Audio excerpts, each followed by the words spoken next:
Glória a Deus. Vamos, mais uma vez, sejam bem-vindos à família Batista Filadélfia. Vamos começar mais um culto de louvor e adoração ao nosso Rei dos Reis. Amém? Fica à vontade para louvar o Senhor Jesus. E nesse primeiro louvor, quero pedir aos nossos irmãos aqui da igreja, sair do lugar, cumprimentar os nossos irmãos. Amém? Não deixa de abraçar ninguém.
Santo,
ver.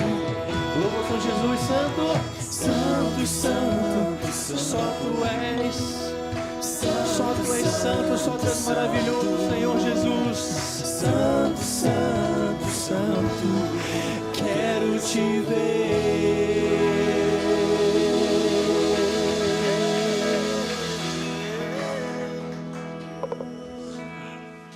Louvamos, exaltamos o teu santo nome, Deus. Amém.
Irás prover de novo.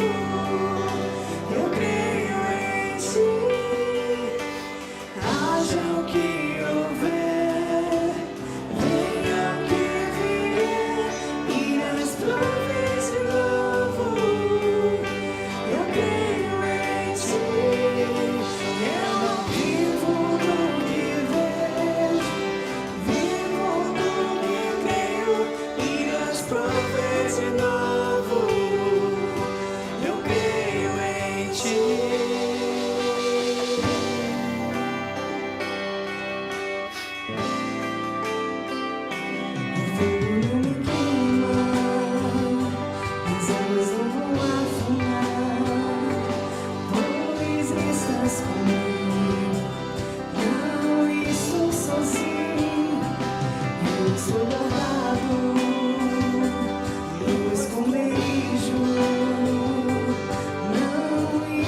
provês de novo. Eu creio em ti. Temer porque se eu estou guardado por quem nunca perdeu batalhas, seu nome é Jeová Jireh, e das provês de novo. Eu creio em ti. Haja o que houver, venha o que vier, e das provês de novo. Eu creio em ti. Eu não vivo do que vejo, eu vivo do que creio, e das provês de novo. Eu creio em ti.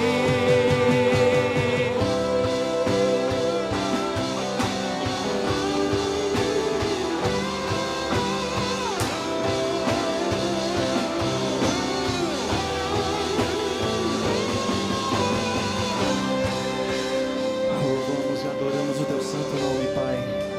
Tu és maravilhoso, Senhor Jesus. Como eu sempre falo e não canso de repetir, Senhor, estamos aqui com o nosso intuito de louvar e exaltar o teu santo nome, Pai.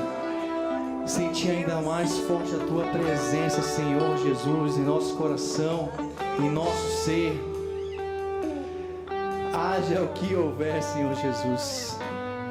Haja o que houver. Não temos que temer, pois temos o Senhor. O Senhor sempre provê no momento certo. Não é no meu momento, não é na minha hora, mas é no momento do Senhor. E eu te agradeço, Pai. Com certeza nós agradecemos por tantas bênçãos derramadas sobre nossas vidas, Pai. E agradecemos por uma bondade imensa sobre nossas vidas, Senhor Jesus.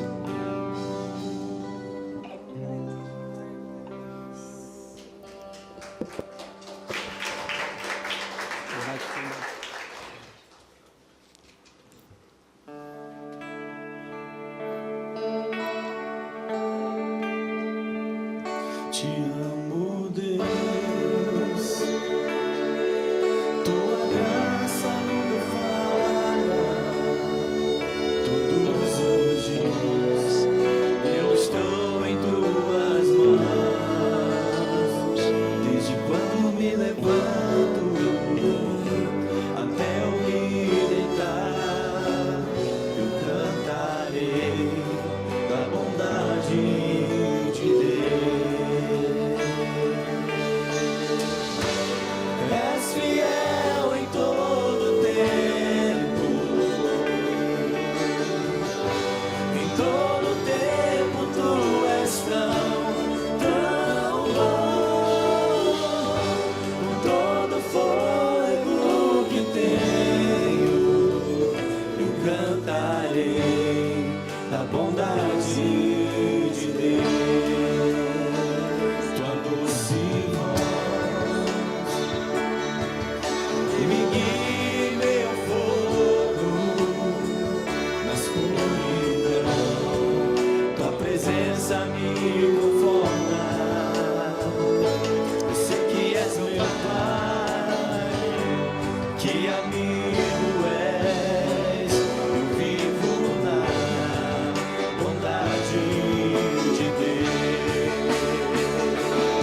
sempre bom, bondoso, nosso Deus é bondoso. Todo fôlego que tenho, a bondade de Deus és fiel em todo tempo. Em todo tempo tu és tão bom.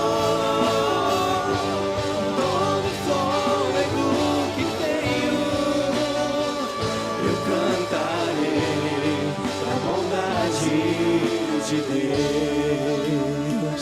Eu cantarei a bondade de Deus. Eu cantarei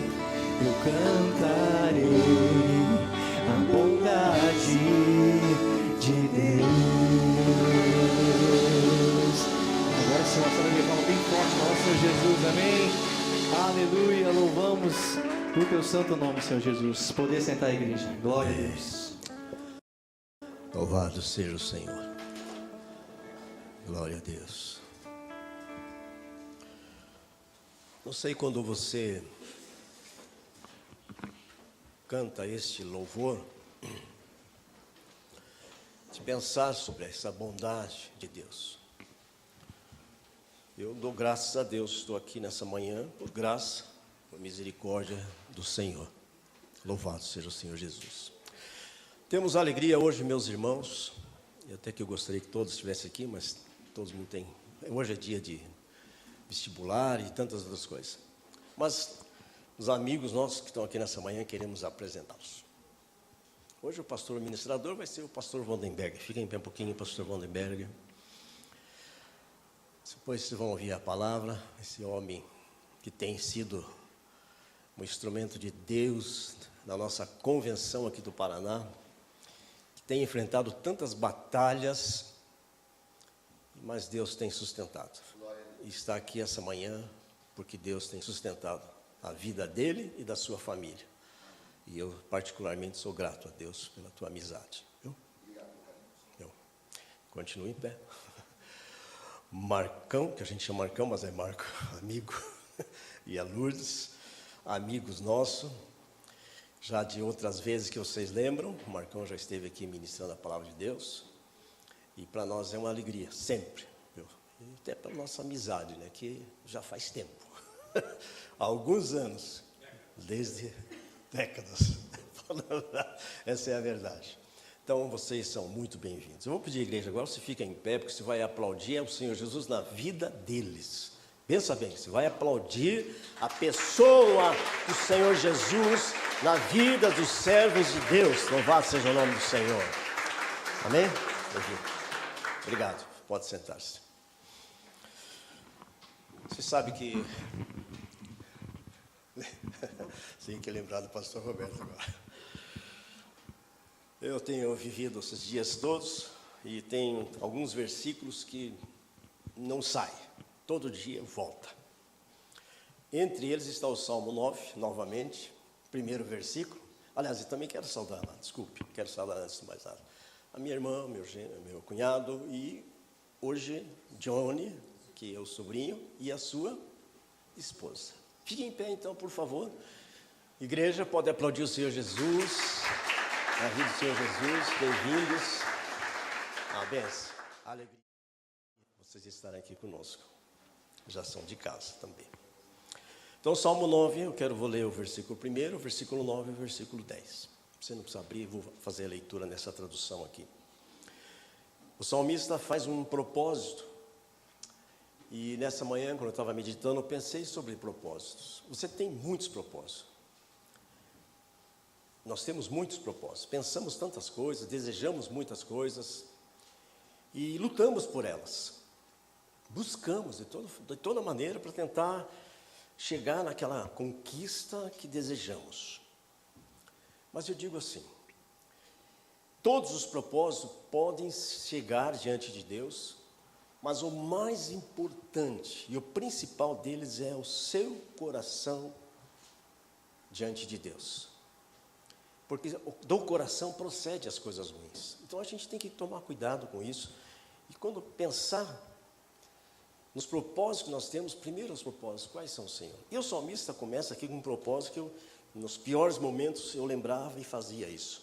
Eu te louvarei, ó Senhor, de todo o meu coração. Ou seja, tudo que diz respeito à sua vida, tudo que diz respeito aos seus pensamentos, sentimentos, então ele coloca isso como um propósito. Que nessa manhã, se você não fez ainda, faça seu propósito nesse momento. Daqui a pouco nós vamos ouvir a palavra, já ministramos, lavou, mas vamos ouvir a palavra de Deus. Então que o teu propósito vai ser, Senhor, fala comigo. Porque se você ouvir o pastor e não ouvir a voz de Deus, você sai vazio.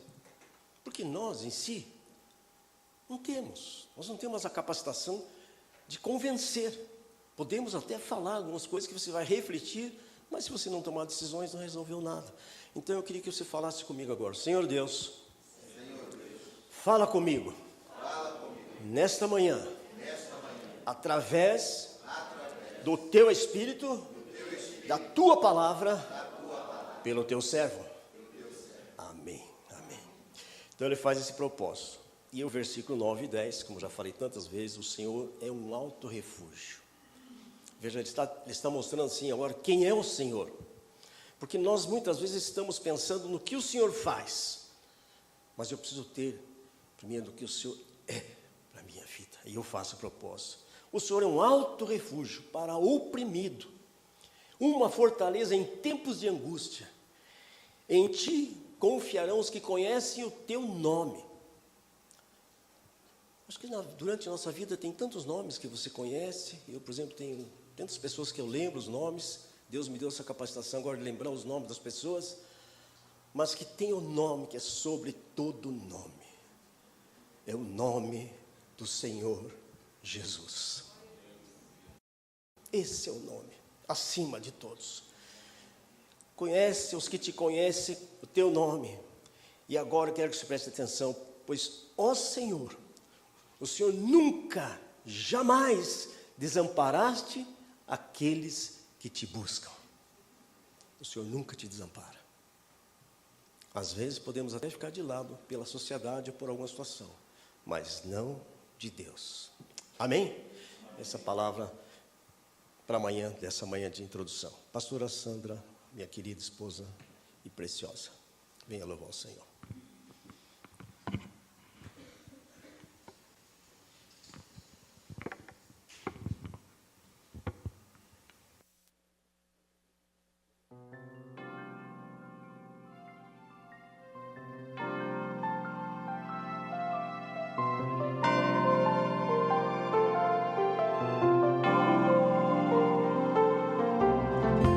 Jesus provou o seu amor por mim. No Calvário isto aconteceu. A sua vida entregou na cruz, a fim deste amor revelar. Ele quer que eu o siga cada dia. Não me deixa só, mas diz: estou contigo, venha o que vier, não te deixarei.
Louvado seja o Senhor Jesus. Vamos ficar em pé, igreja. Pastor Waldenberg. Pode subir aqui. Estenda suas mãos. Vamos orar. Senhor Deus, Pai, esse é um momento sublime, quando vamos ouvir a Tua palavra. Aquieta o nosso coração. Fala conosco e usa Teu servo em nome do Senhor Jesus. Amém, Pai. Irmãos e irmãs, eu vos saúdo com a paz do Senhor. É uma alegria estar presente com vocês aqui. Aproveitando, convido para abrir a palavra de Deus no livro de Tiago, Epístola de Tiago, capítulo 5. Nós vamos ler o versículo de número 17. Tiago, capítulo 5. Nós vamos ler no versículo 17. Eu aproveito aqui para agradecer ao meu amigo, a quem chamo de My Lord, pastor Pedroso, e também a My Lady, pastora Sandra, né? Carinho que nós temos por eles, pastor Roberto, um amigo querido dessa convenção, a quem eu respeito muito, um grande escritor das nossas revistas, também tem sido bênção para o ensino pedagógico e espiritual das nossas igrejas. Eu quero agradecer também aos irmãos pela recepção, ao estar aqui, né, pela manhã, o café, e eu tenho certeza que Deus quer ainda falar ao seu coração. E eu quero ler a parte A do versículo 17 do capítulo 5 de Tiago, que diz: E Elias era homem sujeito às mesmas paixões que nós. Amém. Amém? Amém. Lá em Londrina, eu dirijo a primeira igreja batista Filadélfia, eu falo que tem sempre gente bonita na igreja. E eu falo, dá uma olhadinha para o lado, dá uma olhadinha para trás. Feio aqui só se for o capeta, né? Então dá uma olhadinha para a pessoa que está do seu lado aí, diga: Deus tem uma palavra de bênção para o seu coração. E você pode tomar um assento, em nome de Jesus. Queridos, eu quero aqui louvar a Deus por essa oportunidade. Nós moramos em Londrina, apesar de sermos cariocas, moramos aqui 15 anos, cheguei aqui em 1993, transferido de uma multinacional do Rio para cá, meu único emprego, trabalhei 23 anos nessa fábrica, inclusive conversava com o pastor Marcos ali, que a Clabinha ela era nossa cliente, né? Assim como a Aracruz, as maiores empresas que nós conseguimos fornecer na área de siderurgia, que eram as nossas bombas. Eu trabalhei aqui na BS Bombas no SIC, lá no Rio de Janeiro era na Scampump, porque era uma fábrica sueca. E ao chegarmos aqui, nos deparamos em 93 com um frio negativo de menos 2 graus. Eu até brincava com os colegas, porque eles usavam muito cacau na boca, na fábrica, e eu dizia que o curitibano gostava de usar batom. E aí eles diziam para mim assim: uma hora vai chegar a sua vez. E um dia eu fui dar uma risada, estourou os lábios aqui. Eu dizia para eles que beiço de nego não racha. Falava para eles, né? E sangrei. E aí eu passando o cacau, um olhou para mim e falou assim: ah, tá passando batom também, né, carioca? Não teve como escapar. Mas o que eu gostaria de falar aqui hoje, eu tenho essa palavra, eu tenho umas 5 mensagens que eu falo sobre Elias e sobre a crise ministerial do seu ministério. E eu gostaria de falar hoje sobre o conflito ministerial de Elias. Eu creio que nós nunca vivemos um tempo tão difícil de saúde mental. Eu sou psicanalista formado na mesma instituição que os pastores. Eu me formei em 2015 pela SPP e atendo já fazem 9 anos. E sempre era dito nas nossas aulas que o mal do século não seria mais o câncer ou doença cardíaca, seria a depressão. E nós já ouvimos de tudo nesse tempo, de tudo que você possa imaginar ou não imaginar, coisas inimagináveis. Eu atendo católicos, eu atendo evangélicos, porque ser pastor traz a eles uma compreensão de segurança. Mas essa crise está no nosso meio. Um professor meu uma vez dizia que se nós não vivermos um período de depressão, pelo menos o pico dela, nós na nossa existência iremos passar. E é justamente disso que eu gostaria de discorrer, de chamar a sua atenção para a pessoa de Elias, o profeta que ele foi, a representatividade que ele tinha para Israel e o grande homem de Deus numa época em que havia uma grande corrupção no reino de Israel. Elias, ele é um homem que não aparece a sua genealogia na Bíblia. Ele aparece em um cenário totalmente destrutivo e corrompido, onde o povo estava se afastando de Deus, porque o rei Acabe havia se casado com Jezabel, e essa mulher começou a introduzir o povo de Deus com culturas pagãs. Não muito obstante a isso, a igreja dos nossos dias, ela não tem vivido a idolatria, de repente, de uma imagem, mas tem vivido a idolatria da sexualidade, da perversão, da mentira, do lucro, que muitas das vezes nós queremos ter, mas de forma desonesta. E nós observamos que dentro do contexto hoje chamado igreja, quando falo igreja, eu falo igreja em todos os sentidos, seja a comunidade evangélica, seja a igreja pentecostal, seja a igreja tradicional, neopentecostal, eu vejo que os cristãos estão ficando perdidos. Eu fui orar numa instituição chamada PAI, lá em Londrina, alguém me abordou e disse, estou com uma amiga, está com um problema, está havendo manifestações de espíritos dentro da PAI, você pode ir lá orar? Eu falei, vou orar.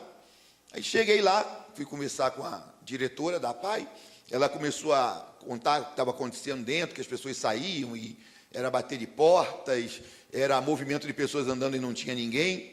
E aí ela disse para mim, eu trouxe um pastor aqui, que ele ungiu todo o terreno. Aí eu fiquei ouvindo ela, e ela falou assim, ele foi embora, mas os espíritos continuam andando. Eu falei, o óleo resolveu? Aí ela disse assim, o pastor falou que ele ungiu o lugar. Eu falei, mas o óleo resolveu? Aí eu, num tom de brincadeira, eu falei assim, ele usou o quê? Óleo lisa, óleo soia? Qual foi o tipo de óleo que ele usou? A gente confunde muito a nossa teologia, ou vou dizer a nossa bibliologia, com uma questão de teologia da libertação.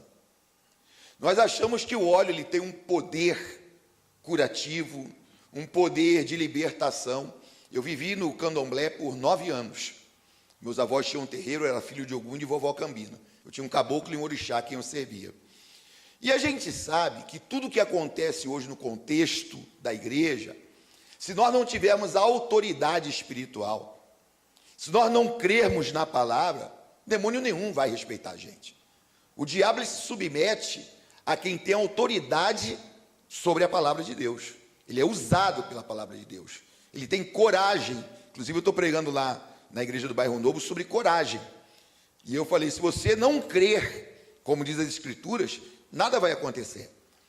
Eu me lembro de muitos milagres que eu já vi, o tempo não vai me permitir falar tudo isso, se Deus permitir um dia em uma outra oportunidade, mas em momentos em que na década de 80, lá no Rio de Janeiro, nós íamos visitar pessoas, e havia muitas manifestações demoníacas no Rio. Hoje já não se vê tanto, talvez porque a igreja parou de se consagrar, parou de buscar, parou de orar. Hoje é muito conveniente o evangelho que nós estamos vivendo, é muito light. Mas eu me lembro que quando nós íamos orar na casa de alguém, e nós nos reuníamos e jejuávamos, nos consagrávamos, chegava na casa, nós nem orávamos. Os espíritos se manifestavam só de nós pisarmos dentro da casa. Porque a nossa oração era, Senhor, envia o teu anjo à frente e faz a tua obra naquele lugar. E quando nós chegávamos lá, os demônios já estavam se subjugando à autoridade daqueles que espiritualmente estavam prontos para poder enfrentar o mal. Hoje nós, quando vamos fazer visita, nós falamos de tudo, falamos de política, falamos do casamento. Naquele tempo não se falava nisso. Naquele tempo a gente chegava e falava de Jesus. Os casamentos se resolviam, os problemas emocionais eram trabalhados, tudo acontecia. Elias ele pega Israel num momento complicado, porque a espiritualidade do povo estava corrompida por deuses pagãos, por Baal e pelo Deus chamado Azera. E quando nós olhamos para esse cenário e o desgaste que ele teve, ele se esquece em algum momento da vida de quem ele era, quando começou a perseguição. Elias, ele recua diante de uma ameaça. E eu quero discorrer aqui com você em 4 pontos, para nós tentarmos entender a questão emocional e o desespero de Elias perante as ameaças que ele recebeu. Primeira coisa que eu quero colocar para vocês está no livro de Reis, 1 Reis, capítulo 18, versículo 46, que diz assim: E a mão do Senhor estava sobre Elias, o qual cingiu os lombos e veio correndo perante Acabe até a entrada de Jezreel. Eu quero chamar a sua atenção para aquilo que o hebraico chama de mão, que é iade, que quer dizer poder, força e porção. A mão de Deus estava sobre Elias. Quantos momentos que nós passamos na vida em que nós nos esquecemos de quem somos? quando somos deparados diante de uma situação que foge à nossa compreensão ou que foge ao nosso próprio domínio. E nós nos esquecemos que a mão de Deus está sobre nós. Você crê que a mão de Deus está sobre a sua vida? Amém? Eu também creio. Mas existem momentos que parece que essa mão não está sobre nós. E o medo tenta entrar nos nossos corações e destruir a nossa autoestima, destruir as nossas convicções de fé e destruir até mesmo a nossa crença em Deus. Eu vejo cristãos desesperados, buscando subterfúgios, quando a mão do Senhor está sobre nós. E é por isso que eu quero aqui parafrasear o iad do hebraico, que quer dizer o poder de Deus, a força de Deus, a unção de Deus está sobre nós. Nós não podemos nos esquecer disso. Nós não podemos andar pela capital achando que somos simples seres sociais. Nós somos filhos de Deus, capacitados pelo Espírito Santo, para transformar a nossa sociedade e também a nossa geração. A palavra de esperança para esse mundo está em nós. Está em nós. Se nós estamos sentados nessa cadeira, foi porque um dia alguém orou por nós. Um dia alguém teve coragem de falar de Jesus para nós. Um dia alguém olhou para nós e teve a motivação espiritual de nos alcançar pela mensagem do Evangelho. Ele nos trouxe uma palavra de esperança, uma palavra de fé, uma palavra de transformação. Eu jamais estaria pregando nessa igreja se não fosse por causa de Jesus. Você jamais estaria sentado dentro dessa igreja se não fosse por causa de Jesus. Nós jamais nos conheceríamos se não fosse por causa de Jesus. É por causa de Jesus que estamos cultuando a Ele aqui nessa manhã. É por causa de Jesus que nós estamos falando da sua santa palavra, porque a mão de Deus, ela repousa sobre as nossas vidas. Jamais se esqueça, no dia da sua adversidade, de quem você é.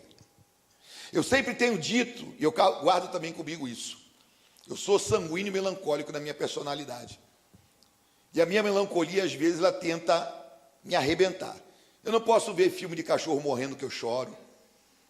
Eu não posso ver pobre ganhando casa porque eu choro. Eu choro por tudo, gente, até comercial. Se for comercial melancólico, eu já desabo. Eu já choro, aí às vezes a minha esposa está do lado, aí eu passo o dedo, olho para baixo, para ela não ver eu chorando. Mas ela sabe que eu estou chorando. 38 anos de casa, ela sabe que eu estou chorando. Eu choro por muitas coisas, mas eu não posso esquecer que a mão de Deus está sobre mim. No dia da adversidade, nós temos de nos lembrar de quem nós somos. Não precisa ser pastor, nem precisa ser pregador. Só precisa ter a convicção que você é filho de Deus e que a mão do Senhor está sobre a sua vida. Então, número 1, não se esqueça de quem você é. Segundo, Elias comete um grande erro. Ele deixou o medo se alojar. 1 Reis, capítulo 19, versículo 1 ao 3, diz assim: E Acabe fez saber a Jezabel tudo quanto Elias havia feito, e como totalmente matara todos os profetas à espada. Então Jezabel mandou o mensageiro a Elias a dizer-lhes: Assim me façam os deuses de outro tanto, se de certo amanhã a estas horas não puser a tua vida como a de um deles. O que vendo ele, se levantou e para escapar com vida, se foi e veio a Berseba, que é de Judá, e deixou ali o seu moço. Elias, ele cumpre um grande feito. Depois de 3 anos, sem chover, ele chega diante do rei, e mais uma vez ele dá uma profecia: vai chover. Mas, antes que essa bênção acontecesse, ele convoca a Acabe a chamar todos os profetas de Baal e de Azera, sobre o Monte Carmelo, para que se manifestasse ali o verdadeiro Deus de Israel. Elias sobe, você conhece a história, eu vou me deter mais dentro da emoção de Elias do que do seu grande feito.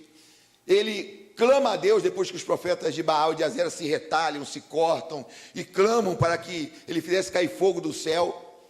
Elias, numa simples oração que dura mais ou menos 15 segundos, ele faz uma oração fervorosa e Deus confirma o ministério de Elias quando manda fogo do céu sobre os sacrifícios que estavam sobre o monte.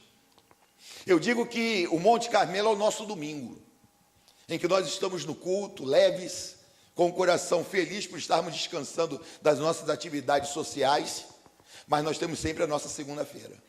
Não estou dizendo que era segunda, irmãos. Eu estou dizendo que representa, para mim, um domingo e uma segunda-feira. Porque diante de grandes festividades que nós vivemos, nós vamos observar que na segunda-feira nós relaxamos. Parece que o domingo foi tudo e eu vou pegar toda a energia do domingo e vou viver aquilo na semana, e o diabo não trabalha assim. E no outro dia, Acabe, ele vai à sua mulher, já que ele era submisso totalmente a ela, e narra esse fato. E o diabo entra no coração de Jezabel e ameaça Elias. Então, quando Elias ele ouve essa palavra, ele deu atenção mais aos problemas do que ao milagre. Eu vou repetir. Elias deu mais atenção aos problemas do que ao milagre. E aí, batendo no item 1, aí a gente entende porque ele se esqueceu de quem ele era. Porque ele deu mais atenção aos problemas do que aos milagres. Tem um hino no cantor cristão que tem como título Conta as Bênçãos. E o coro é: conta as bênçãos, contas quantas são, recebidas da divina mão. Uma a uma, dize-as de uma vez, e hás de ver surpreso quanto Deus já fez. Quando eu estou diante de adversidade, eu olho para trás e eu vejo tudo que Deus já fez na minha vida. E isso faz me crer que Deus ainda continua realizando maravilhas em nossos dias. A palavra de Deus diz que o mesmo Deus de ontem, Ele é também para hoje e será para todo o sempre. Quando a gente olha para esse texto, nós vemos Elias fugindo de uma ameaça. Elias, ele desanima, Elias, ele valoriza. Eu sempre digo para as pessoas o seguinte: gente, não faça tempestade dentro de um copo d'água. Eu estava ontem à noite e um irmão da igreja me mandou uma mensagem. Ele é um obreiro, um homem de Deus. Inclusive, quando eu filmei aqui, eu mandei para ele, porque ele toca violino. E ele acha que não dá para tocar no louvor com violino. Ele veio da congregação cristã. Ele está lá na congregação desde os 9 anos. Aí o pastor Pedro falou assim: nós temos uma orquestra. Quando eu olhei para o lado das meninas ali, tudo com violoncelo, com violino, eu falei: vou filmar, vou mandar lá. Mandei direto no grupo de louvor. Aí, meu querido, quem disse que não dá para usar o violino no louvor? Estava lá em Ponta Grossa, pregando na igreja do pastor Edivaldo, um irmão que é professor de música, tocando violino no louvor. Eu falei: rapaz, ele toca bem, o Samuel. Aí eu mandei para motivar. Quem sabe, através de vocês, o Samuel entra no ministério de louvor agora com força para poder adorar o Senhor. Mas, queridos, os dias maus sempre chegarão na nossa vida. Mateus 6,34, o próprio Senhor Jesus disse, né, que os dias são maus, irão de mal a pior, mas nós não podemos perder a fé. O mundo está vivendo um tempo de trevas. São guerras. Israel, para mim, é o cenário que mostra que Jesus está mais próximo do que nunca, porque o próprio Jesus falou para os discípulos, quando eles perguntaram qual era o tempo da vinda dele. E ele disse: olhai para a figueira, e vocês saberão o tempo da minha vinda. Nós, mais novos, eu com 57 anos, vou fazer 58, não vivenciei a guerra dos 6 dias. Ouvimos falar, mas nós estamos agora testemunhando as profecias bíblicas se cumprindo de forma avassaladora diante dos nossos olhos. Nós nunca vivemos a frieza espiritual que as igrejas estão vivendo hoje. Quando meus pastores, na década de 80, eles pregavam sobre o altar, que os dias finais seriam dias trabalhosos, para mim era um tempo muito distante. Eu jamais viria a profecia de Paulo se cumprir para essa geração. Eu nunca vi tanto sexismo, tantos desigrejados. Nós tínhamos desviados. Agora nós temos pessoas que se denominam cristãs, mas não creem na instituição chamada igreja por causa dos escândalos. E nós temos a palavra do poder. Nós temos a autoridade, como eu disse lá no início, o iade de Deus, a mão de Deus sobre a nossa vida, para poder promover vida aonde há morte. Eu quero chamar a sua atenção para o livro de Ezequiel, capítulo 37. Israel estava vivendo no cativeiro babilônico. Deus, ele pega Ezequiel e leva ele para um cenário de morte, de destruição. Ele leva para o Vale dos Ossos Secos. E ele faz um turismo com Ezequiel. E Ezequiel, ao rodar por aquele vale, Deus olha para Ezequiel e faz a seguinte pergunta: filho do homem, poderão viver esses ossos? Ezequiel olha para Deus e diz: Senhor, tu sabes. Ele olha para Ezequiel e diz: filho do homem, profetiza sobre este vale de ossos secos, para que eles tenham vida. Deus poderia ressuscitar Israel naquele momento, mas ele manda Ezequiel profetizar. E o que a gente aprende com isso? Que ministério Deus nos dá para poder usar para abençoar a vida de alguma pessoa. O que seria do louvor sem os instrumentos? Cantaríamos, mas não teria os adereços para poder animar a nossa adoração. Então nós temos o louvor. O que é o mundo sem a igreja? O que é o mundo sem os filhos de Deus se manifestando e levando luz aos corações que vivem em trevas? Nós precisamos usar a autoridade de Deus para profetizar sobre o vale de ossos secos. Eu ontem dizia na igreja lá do Bairro Novo, na Filadélfia do Bairro Novo, a gente perdeu a autoridade para orar sobre cancerosos. Quando nós oramos por um canceroso, se a gente duvidar é melhor nem orar.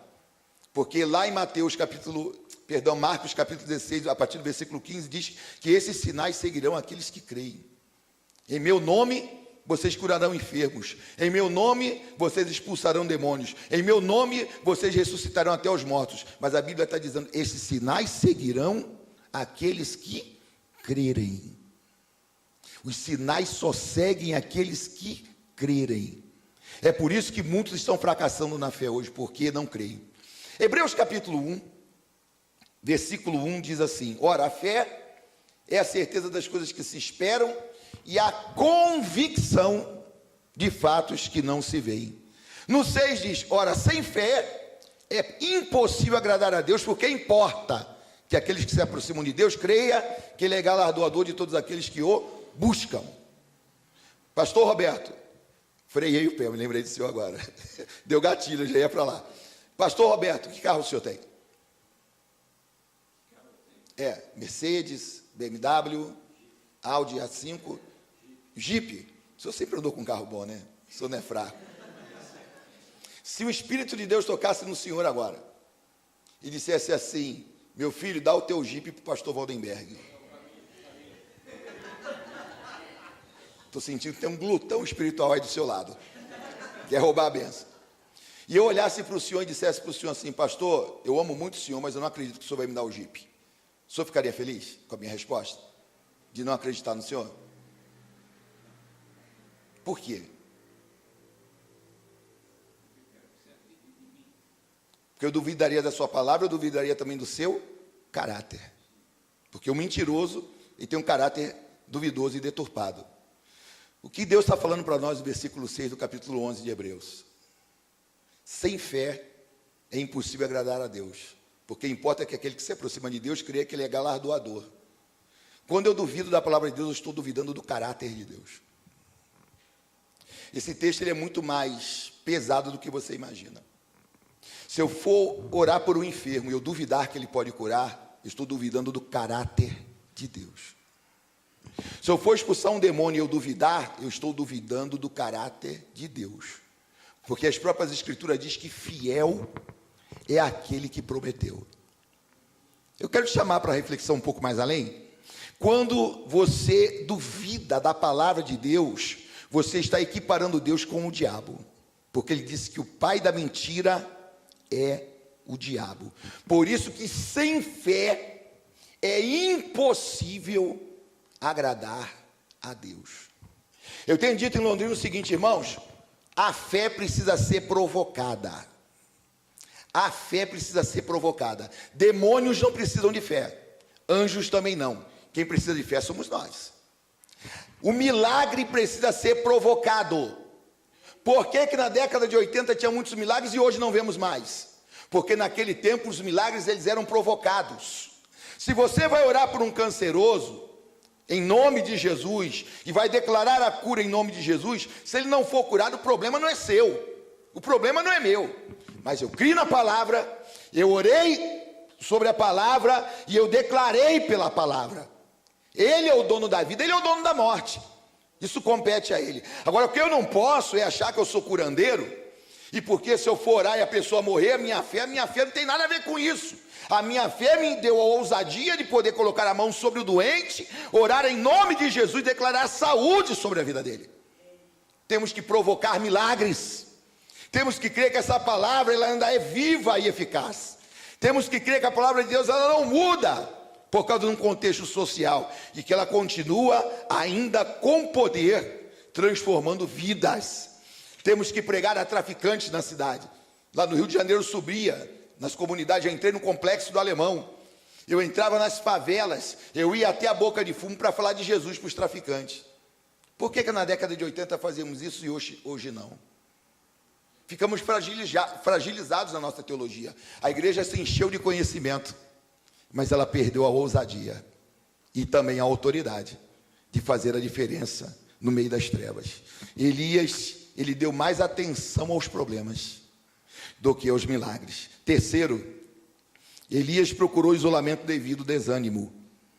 1 Reis, capítulo 19, do versículo 3 ao 6 diz: o que vendo ele se levantou e para escapar com vida se foi e veio a Berseba, que é de Judá, e deixou ali o seu moço, e ele se foi ao deserto, caminho de um dia, e veio e se assentou debaixo de um zimbro e pediu em seu ânimo a morte, e disse: já basta, ó Senhor, toma agora a minha vida, pois não sou melhor do que meus pais. E deitou-se e dormiu debaixo de um zimbro, e eis que então um anjo o tocou e lhe disse: levanta-te e come. E olhou, e eis que à sua cabeceira estava um pão cozido sobre as brasas, e uma botija de água, e comeu, e bebeu, e tornou a deitar-se. Toda pessoa que está num grau de depressão, seja ela leve, seja ela moderada, ou seja ela alta, ela procura isolamento. Ela acha que a vida, ela não tem solução mais para ela. Eu fiz um curso de ênfase em depressão e suicídio, e nós aprendemos que nenhum suicida quer morrer. E toda pessoa que tentou suicídio com quem eu conversei, elas não queriam morrer. Elas queriam parar de pensar no problema. Elas queriam desligar da sua mente aquele tipo de pensamento que estava destruindo a sua alegria, a sua felicidade, a sua própria existência. E Elias, ele, naquele momento, a tristeza o consome. Aí você fala: pastor, mas por quê? Eu vou te explicar por que Elias estava fragilizado emocionalmente. Primeiro, porque Elias estava sendo perseguido por causa das suas profecias. Esse é um primeiro ponto. Você sabe o que é você pregar a palavra para uma pessoa e a pessoa, além de não acreditar, ainda bater de frente com você? Você já sentiu isso? Que a pessoa, além de você falar a palavra, ela usa desdém com você, ela menospreza você. Você sabe que Deus falou. Vamos para Jeremias? Ele foi um profeta que não viu ninguém acreditar nas suas profecias, ao ponto de apanhar e ser jogado até em calabouço, por causa da sua fidelidade e da sua crença e da certeza das profecias em Deus. Mas nós sabemos que todas elas se cumpriram. Elias, ele está debilitado porque ele vê que as suas profecias, as palavras, elas não são ouvidas. Segundo motivo, que Elias também, ele estava depressivo, debilitado, financeiro. Quando há a falta de chuva sobre Israel, Deus manda Elias para o ribeiro de Querite e o alimenta com carne através dos corvos. O rio seca porque não há mais chuva, e ele vai para Sarepta, para a casa de uma viúva. E ao chegar ali, direcionado por Deus, ele pede comida, e aquela mulher diz que estava fazendo um bolo para poder comer junto com o seu filho e depois de morrer, porque ela não tinha esperança de mais nada. Elias, ele vive uma crise financeira. Israel não tinha mais produtividade. As nações em volta não produziam mais porque havia seca. E ele chega na casa dessa mulher e ele diz para ela fazer o bolo, trazer para ele comer, que não haveria de acabar a farinha na casa dela. Elias vive uma crise de credibilidade, porque não só bastasse do Monte Carmelo Jezabel não crer e não aceitar a manifestação de Deus, na casa desta viúva o seu filho morre. E ela coloca em questionamento a sua credibilidade. Ela olha para Elias e diz: Deus trouxe você aqui para o nosso sofrimento. Então Elias, ele está desgastado, ele vê no momento milagre, ele sobe sobre um monte, Deus responde a sua oração, mas Elias, ele sobe desgastado. Eu posso estar aqui pregando para vocês e estar desgastado. Eu conversava com o pastor Pedroso há 2 semanas atrás, eu entrei numa crise emocional. Eu comecei a me lembrar de coisas que há 30 anos atrás eu havia cometido. Comecei a me lembrar de perseguições. Foi o meu dia mau. Foi o meu dia de Mateus 6,34. Eu fiquei tão ruim, a minha melancolia me tomou tanto, que eu pensei naquele dia que seria meu último dia sobre a face da terra. Eu comecei a ouvir o diabo falar no meu ouvido: dá para terminar com isso. Dá para acabar com esses pensamentos. Eu pensei até em suicidar-me. Pastor, sim, eu vivi meu dia mal. Eu falei, meu Deus, será que chegou o meu dia? Será que chegou a minha hora? Liguei para um pastor, não atendia. Liguei para o outro, não atendia. Era só eu e o Senhor naquela guerra. Só eu e o Senhor naquele deserto. Assim como Elias, ele estava só. Nem o seu amigo pôde lhe ajudar. Deus manda um anjo para ele.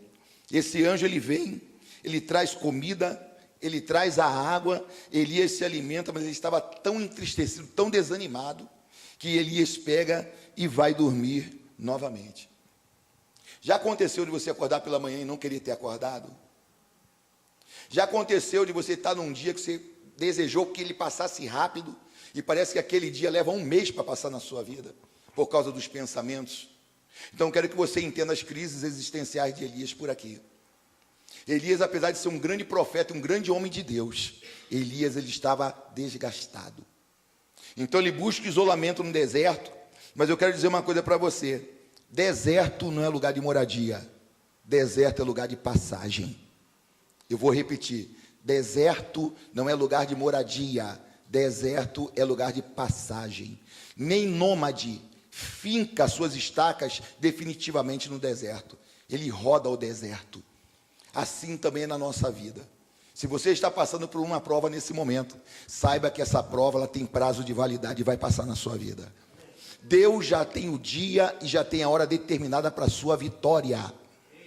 Ontem ainda dizia lá no Bairro Novo, quando Deus chega para Abraão, já velho, já idoso, Sara já idosa, Deus ele aparece para Abraão para renovar a promessa. Ele havia prometido que Abraão seria pai de multidões, mas ele só tinha ali como herdeiro um filho adotado por Sara. Ele tinha somente Ismael, e Deus ele vem e renova. Sara está dentro da tenda, dá risadinha. Falei, já estou velha, já não menstruo mais, meu marido já perdeu o vigor, eu também já perdi, como é que eu sei, mãe? E ela ri, e Deus que conhece o nosso coração diz, Sara, por que riste? Ela disse, Senhor, eu não ri. Deus ele olha para Sara e diz, você riu, porque eu vi. Quando ele termina a sua conversa com Abraão, ele olha para Abraão e diz, Abraão, no tempo determinado, em outras traduções diz, daqui a 1 ano, eu voltarei e você vai ter o filho. Assim também Deus tem dito para nós nessa manhã. Talvez você tenha recebido promessas de Deus na sua vida, que não viram se cumprir, mas no tempo determinado, o Senhor vai manifestar sobre a sua vida, sobre a sua família, sobre o seu ministério, sobre os seus projetos, e Ele vai mudar a história da sua vida, Ele vai dar Isaac nos seus braços. Você vai ter seu Isaac. Ana orou incessantemente por um filho, Deus lhe deu um profeta. Ana orou incessantemente por um filho, Deus lhe deu um profeta. Eu hoje pela manhã estava bem ruim, passei mal a madrugada toda. De manhã passei mal. Eu parei um momento dentro do quarto do hotel e falei, Senhor, a Tua palavra diz que a Tua vontade ela é boa, ela é perfeita e ela é agradável. Eu estou indo para a Tua casa para ministrar nessa manhã e eu estou me sentindo muito mal. Seja feita conforme a Tua vontade. Eu me coloquei na dependência de Deus e eu estou pregando bem, não estou sentindo dor nenhuma no corpo. Por quê? Porque quando nós dependemos de Deus, então dizemos para ele o seguinte, toma a frente e faz do teu jeito. Eu só quero simplesmente te seguir. Falei, pastor Pedroso, eu passei mal a madrugada inteira. Fui na churrascaria ontem com o pastor Heber, comi alguma coisa que não me fez bem. Mas por graça e misericórdia, mesmo nesse deserto, o Senhor está comigo, me dando água para beber e comida para me alimentar. E é por isso que eu estou de pé. Sabe por que você está de pé? Porque o Senhor tem dado água para você beber, comida para você se alimentar, porque como disse o anjo, levanta e come, porque a tua caminhada ainda é para muitos dias. E para concluir, 4, Elias encontrou a força do seu ministério em Deus. Elias encontrou a força do seu ministério em Deus e concluo por aí. 1 Reis, capítulo 19, versículo 8 ao 10 diz, levantou-se, pois, e comeu e bebeu. E com a força daquela comida, repita comigo, por favor, com a força daquela comida. Foi fraco. Com a força daquela comida. Quando você comer essa comida, você vai ficar fortinho, pode deixar. Caminhou 40 dias e 40 noites até Horebe, o monte de Deus. E ali entrou numa caverna, passou ali a noite. E eis que a palavra do Senhor veio a ele e lhe disse: que fazes aqui, Elias? Que fazes aqui, Elias? Deus está nos dando a oportunidade nessa manhã de ouvir essa palavra, de estimular a nossa fé, de nos alimentar e nos dar de beber através dessa palavra pelo seu Santo Espírito. E com a força dessa comida, se você está comendo dela, está bebendo dela, é que você vai se levantar e você vai prosseguir. Elias ainda se embrenha dentro do deserto, ele entra dentro de uma caverna, e Deus pergunta a ele: o que fazes aqui, Elias? Termina essa palavra com a passagem ainda, onde Abraão está dentro da tenda, lamentando por não ser pai e Sara não ter filhos. Deus vem para renovar essa promessa, e Abraão, ele questiona Deus. Deus chama ele para fora da tenda, e fala: Abraão, olha para cima, e conta as estrelas, se é que as pode contar. Assim também será a sua descendência, assim também será a sua geração. O Espírito de Deus, nessa manhã, manda você sair debaixo da tenda. O Espírito de Deus, nessa manhã, manda você olhar para cima. E como diz o salmista no Salmo 121, versículo 1: eleva os meus olhos para o monte, de onde me virá o socorro? O meu socorro vem do Senhor, que fez os céus e fez a terra. Deus permanece soberanamente sob o controle das nossas vidas. Essa prova que você está passando hoje não é para te matar, é para te fortalecer, é para te forjar, é para te capacitar para algo maior. Alguém um dia chegou para um obreiro e disse: por que eu estou passando tanta luta na minha vida? Ele disse: Deus só dá suas maiores batalhas para os seus melhores soldados. Disse isso para uma irmã ontem que está sofrendo casamento. Ele disse: Deus só dá suas maiores batalhas para os seus melhores soldados. Se você acha que você não vai suportar, é porque você é um grande soldado do Senhor. Ele tem colocado essa batalha diante de você, porque Ele confia em você, Ele acredita em você. Às vezes o diabo olha através de alguém e não acredita na gente, não acredita no nosso chamado, não acredita no nosso ministério, mas Deus continua investindo na nossa vida. Eu fui ameaçado de morte no Rio de Janeiro com 17 anos, duas vezes. Quando eu entreguei minha vida para Jesus, Deus levantou um vaso para dizer para mim o seguinte: eu fechei 2 covas na sua vida, porque eu te amo e tem uma obra na sua vida. Que obra era essa? Eu não sabia o que era obra, eu não sabia o que era isso, mas eu só sei que Deus, Ele me amou, mesmo estando ameaçado de morte por 2 vezes no Rio de Janeiro. Deus me amou e hoje eu estou aqui. Quem diria para mim, para aquele menino de 17 anos atrás, filho de Ogum e de vovó Cambina, filho de avós que eram macumbeiros, meu avô tinha terreiro, minha avó era cambona, fazia os sacrifícios. Quem diria que um dia um menino preso no candomblé seria presidente de uma convenção fora do estado, no Paraná? Quem diria que um menino ameaçado de morte, morando no morro, pai adotivo, esposa adotiva, estaria no Paraná dirigindo uma igreja? Somente o Senhor poderia fazer isso. E eu quero lhe dizer que se Deus pode fazer na minha vida, Ele pode fazer sobre a sua vida também nessa manhã. Pastor Pedroso, por favor, vai fazer um momento de oração, e eu quero provocar a sua fé. Deus está aqui para mudar a história da sua vida. Você crê? Esses sinais seguirão aqueles que... O anjo já trouxe a comida, o anjo já trouxe a bebida, agora cabe a você tomar posição para que Deus possa mudar a sua história. Que o Senhor te abençoe. Glorifique o Senhor com as suas palmas, por favor.